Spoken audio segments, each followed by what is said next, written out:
think everybody can hear me, right? Well, once upon a time, in the beginning of 14th century, there was a man named Amir Kulal, who was the head of the Kulal tribe in Bukhara, and he was a prominent Islamic scholar who spread his teachings over the world. And there was another man named Bahauddin Naqshband.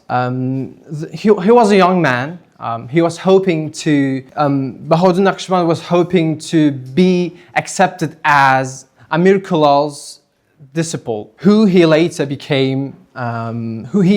spread his teachings over the world in Islamic world. Bahauddin Naqshband was living in a village near Bukhara, and he decided to join Amir Kulal's lessons in madrasa.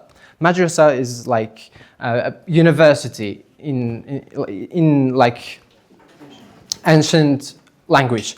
So Bahauddin Naqshband decided to join the lessons, but got rejected by his idol Amir Kulal. And on his way back home, where he stayed in Caravanserai, like that's hotel in modern language, there were two men gambling. And one of them is losing the game and says, "Let's play again," to the winner. And the winner says, "How on earth can you gamble again? Because you've lost anything you had." And the loser says, "I'm going to play again. Let's play.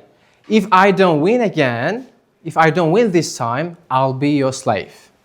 At this time, Bahauddin Naqshband got shocked, like boom. These two guys are gambling. First of all, it's like ugly game. And the second of all, is forbidden in Islam. So why am I just giving up my goal so easily? Just when I got rejected, I'm just going back. So at the time, Bahauddin Naqshband just determined and decided going back to the madrasa again. And when he reached the madrasa, he got rejected again by the officials in the madrasa. At the time, his approach was different. Like he said, "I'm not leaving the madrasa now.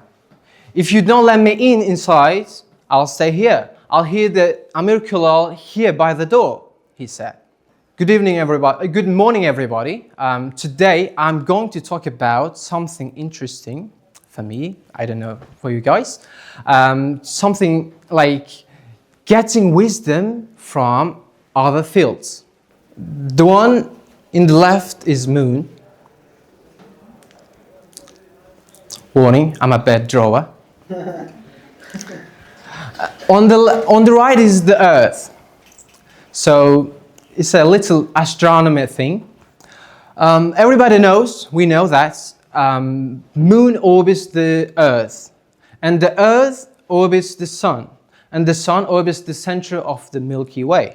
Can anybody guess, like, why is that? It's just gravity thing.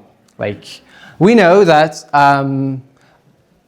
Earth is bigger than moon and has more energy, and that's why the gravity thing, moon orbits the Earth. And the same thing applies to the Earth. Earth is smaller, so that's why it orbits the Sun, and so on. What wisdom can we get from here? Anybody has any clues here? Can anybody guess? What can we get from here? Please, sir. Bigger chances of success, these people successful. Yeah, good point. But so most of the time, what we do is we just skip the information. We learn information and just go to learn another one. But what we can learn from here is, like, look at the societies. Like small societies try to be like bigger societies, and other examples. For example, small student tries to be like his teacher or mentor or idol, something like that. So what I'm taking from astronomy, what we can take from astronomy is a lot of wisdoms we can get, something like that. So the system here is small systems try to be like bigger ones. I think everybody got the point, right? So let's move on to another examples. Desert trees and forest trees. This is a desert tree named Joshua trees. It is like, it can be like as tall as 50 meters. And this one is Sequedendron, if I pronounce it correctly, Sequedendron, and its height is as tall as 115 meters, which is 10 times taller than desert ones. Can anybody guess why is that? Why forest trees like Sequedendron are taller and desert trees are like short? Can anybody guess? Water supplies? Excuse me? Water supplies maybe? Yeah, good point. But the main reason, please?